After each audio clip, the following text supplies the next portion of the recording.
on my journey toward Zodonga, many strange and interesting sights arrested my attention, and at the several farmhouses where I stopped, I learned a number of new and instructive things concerning the methods and manners of Barsoom. The water which supplies the farms of Mars is collected in immense underground reservoirs at either pole from the melting ice caps, and pumped through long conduits to the various populated centers. Along either side of these conduits, and extending their entire length, lie the cultivated districts. These are divided into tracts of about the same size, each tract being under the supervision of one or more government officers. Instead of flooding the surface of the fields, and thus wasting immense quantities of water by evaporation, the precious liquid is carried underground through a vast network of small pipes directly to the roots of the vegetation. The crops upon Mars are always uniform, for there are no droughts, no rains, no high winds, and no insects or destroying birds. On this trip I tasted the first meat I had eaten since leaving Earth. Large, juicy steaks and chops from the well-fed domestic animals of the farms. Also I enjoyed luscious fruits and vegetables, but not a single article of food which was exactly similar to anything on Earth. Every plant and flower and vegetable and animal has been so refined by ages of careful scientific cultivation and breeding that the like of them on Earth dwindled into pale gray, characterless nothingness by comparison. At a second stop, I met some highly cultivated people of the noble class, and while in conversation we chanced to speak of helium. One of the older men had been there on a diplomatic mission several years before, and spoke with regret of the conditions which seemed destined ever to keep these two countries at war. Helium, he said, rightly boasts the most beautiful women of Barsoom, and of all her treasures the wondrous daughter of Mors Kajak, Deja Thoris, is the most exquisite flower. Why, he added, the people really worship the ground she walks upon, and since her loss on that ill-starred expedition, all Helium has been draped in mourning. That our ruler should have attacked the disabled fleet as it was returning to Helium was but another of his awful blunders, which I fear will sooner or later compel Zodonga to elevate a wiser man to his place. Even now, though our victorious armies are surrounding Helium, the people of Zodonga are voicing their displeasure, for the war is not a popular one, since it is not based on right or justice. Our forces took advantage of the absence of the principal fleet of Helium on their search for the princess, and so we have been able easily to reduce the city to a sorry plight.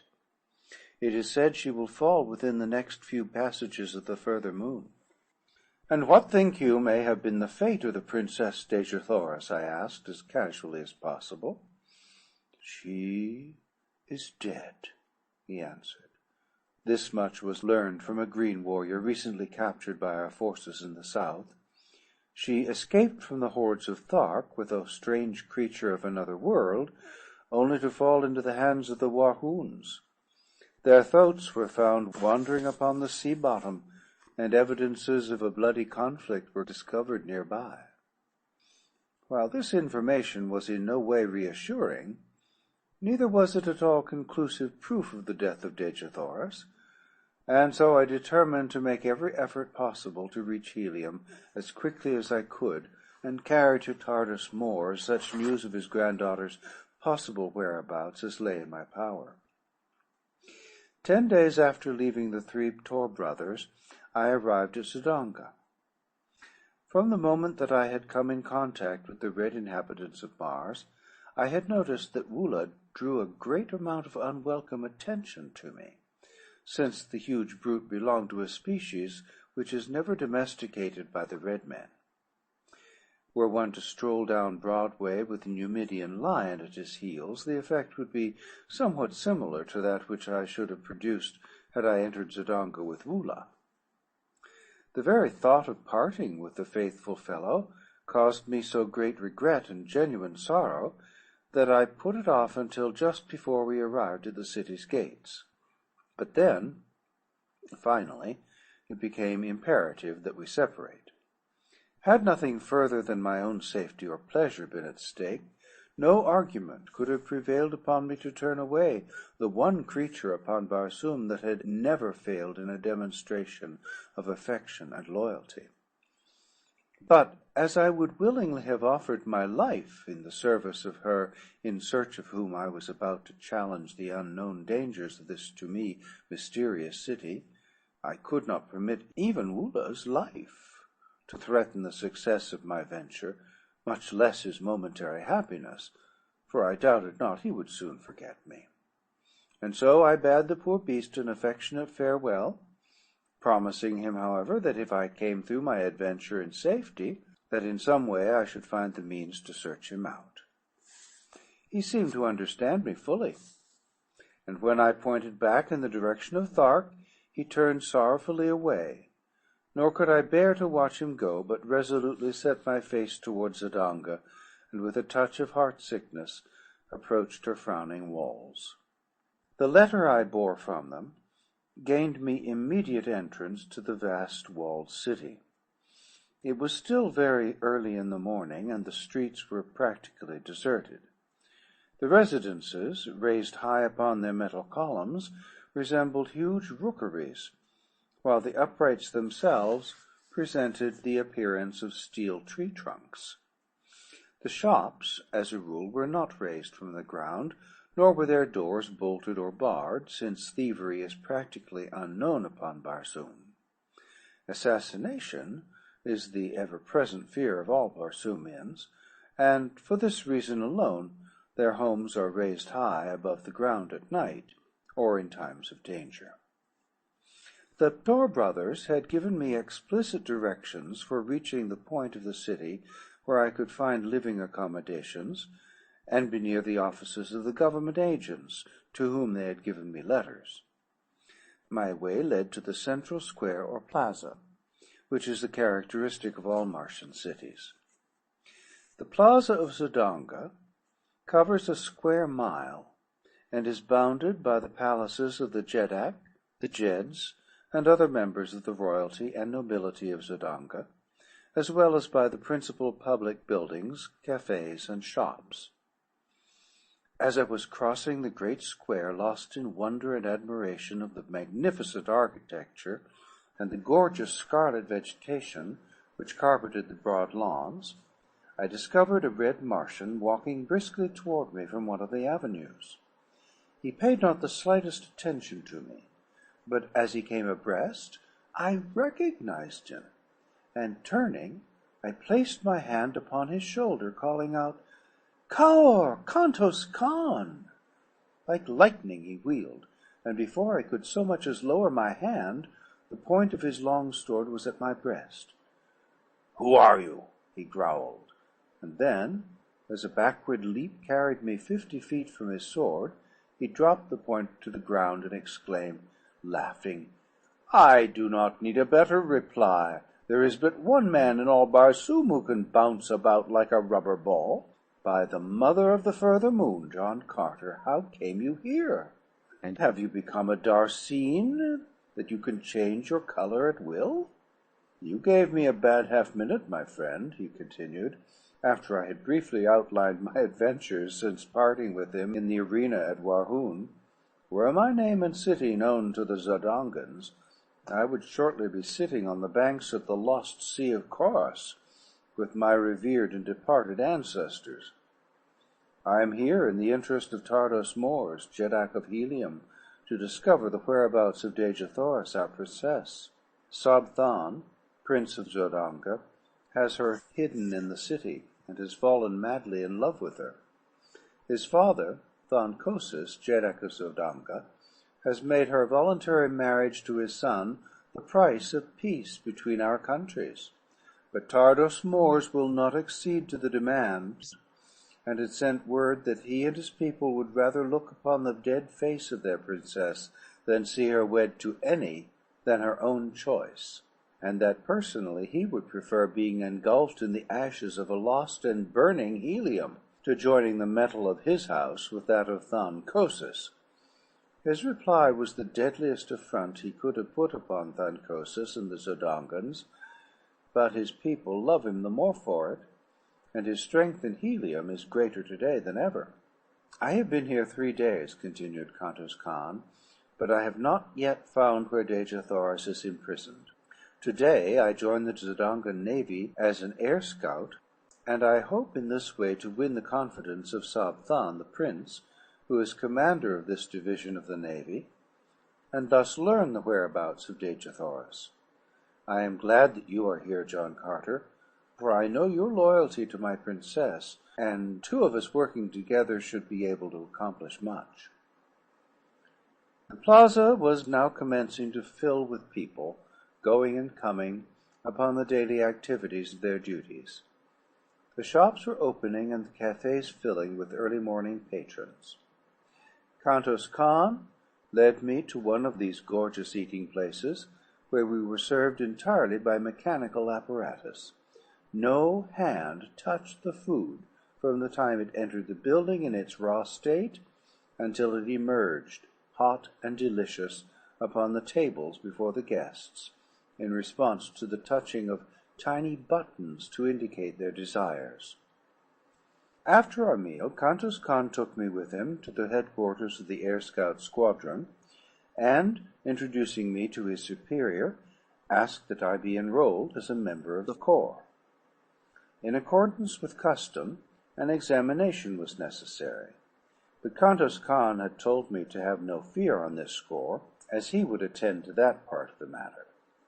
He accomplished this by taking my order for examination to the examining officer, and representing himself as John Carter. "This ruse will be discovered later," he cheerfully explained, "when they check up my weights, measurements, and other personal identification data. But it will be several months before this is done, and our mission should be accomplished, or have failed, long before that time." The next few days were spent by Kantos Kan in teaching me the intricacies of flying and of repairing the dainty little contrivances which the Martians use for this purpose. The body of the one-man aircraft is about 16 feet long, 2 feet wide, and 3 inches thick, tapering to a point at each end. The driver sits on top of this plane upon a seat constructed over the small, noiseless radium engine which propels it. The medium of buoyancy is contained within the thin metal walls of the body, and consists of the 8th Barsoomian ray, or ray of propulsion, as it may be termed in view of its properties. This ray, like the 9th ray, is unknown on Earth, but the Martians have discovered that it is an inherent property of all light, no matter from what source it emanates. They have learned that it is the solar 8th ray which propels the light of the sun to the various planets, and that it is the individual 8th ray of each planet which reflects or propels the light thus obtained out into space once more. The solar 8th ray would be absorbed by the surface of Barsoom, but the Barsoomian 8th ray, which tends to propel light from Mars into space, is constantly streaming out from the planet, constituting a force of repulsion of gravity, which, when confined, is able to lift enormous weights from the surface of the ground. It is this ray which has enabled them to so perfect aviation that battleships far outweighing anything known upon Earth sail as gracefully and lightly through the thin air of Barsoom as a toy balloon in the heavy atmosphere of Earth. During the early years of the discovery of this ray, many strange accidents occurred before the Martians learned to measure and control the wonderful power they had found. In one instance, some 900 years before, the first great battleship to be built with 8th ray reservoirs was stored with too great a quantity of the rays, and she had sailed up from Helium with 500 officers and men, never to return. Her power of repulsion for the planet was so great that it had carried her far into space, where she can be seen today by the aid of powerful telescopes, hurtling through the heavens 10,000 miles from Mars, a tiny satellite that will thus encircle Barsoom to the end of time. The 4th day after my arrival at Zodonga, I made my first flight, and as a result of it, I won a promotion which included quarters in the palace of Thankosis. As I rose above the city, I circled several times, as I had seen Kantos Khan do, and then, throwing my engine into top speed, I raced at terrific velocity toward the south, following one of the great waterways which enter Zodonga from that direction. I had traversed perhaps 200 miles in a little less than an hour, when I descried, far below me, a party of 3 green warriors racing madly toward a small figure on foot, which seemed to be trying to reach the confines of one of the walled fields. Dropping my machine rapidly toward them, and circling to the rear of the warriors, I soon saw that the object of their pursuit was a red Martian wearing the metal of the scout squadron to which I was attached. A short distance away lay his tiny flyer, surrounded by the tools with which he had evidently been occupied in repairing some damage when surprised by the green warriors. They were now almost upon him, their flying mounts charging down on the relatively puny figure at terrific speed, while the warriors leaned low to the right with their great metal-shod spears. Each seemed striving to be the first to impale the poor Zodongan, and in another moment his fate would have been sealed had it not been for my timely arrival. Driving my fleet aircraft at high speed directly behind the warriors, I soon overtook them, and without diminishing my speed, I rammed the prow of my little flyer between the shoulders of the nearest.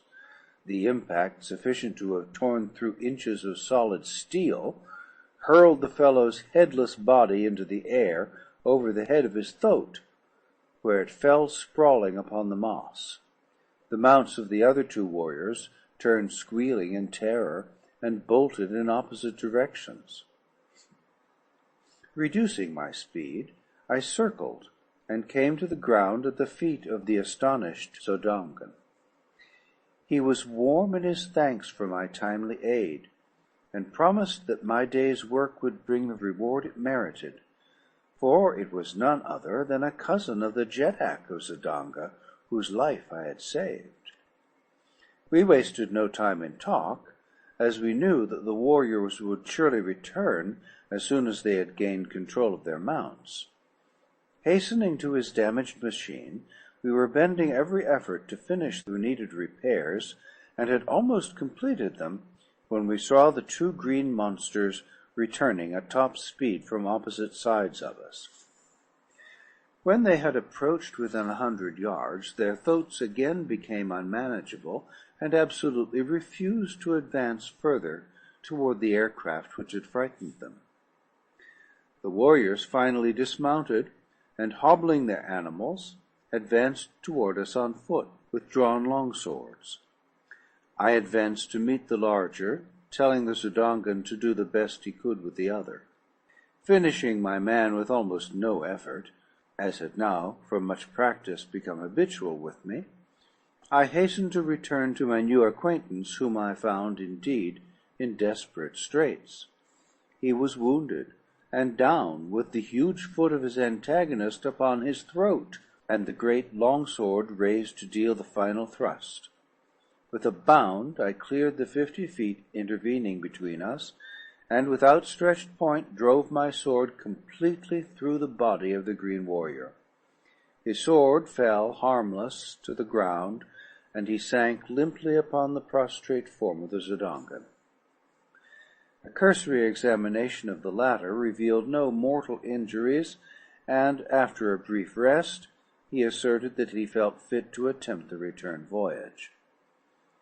He would have to pilot his own craft, however, as these frail vessels are not intended to convey but a single person. Quickly completing the repairs, we rose together into the still, cloudless Martian sky, and at great speed, and without further mishap, returned to Zodonga. As we neared the city, we discovered a mighty concourse of civilians and troops assembled upon the plain before the city. The sky was black with naval vessels and private and public pleasure craft, flying long streamers of gay-colored silks, and banners and flags of odd and picturesque design. My companion signaled that I slow down, and running his machine close beside mine, suggested that we approach and watch the ceremony, which he said was for the purpose of conferring honors on individual officers and men for bravery and other distinguished service. He then unfurled a little ensign which denoted that his craft bore a member of the royal family of Zodonga, and together we made our way through the maze of low-lying air vessels until we hung directly over the Jeddak of Zodonga and his staff.